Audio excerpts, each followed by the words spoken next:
Vakın bormelle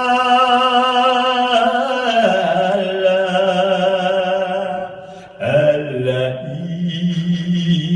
irke basıp kına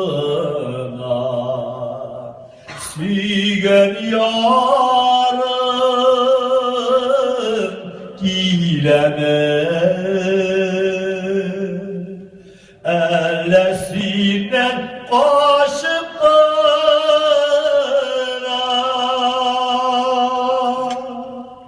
yaşlık ömrünü ödeme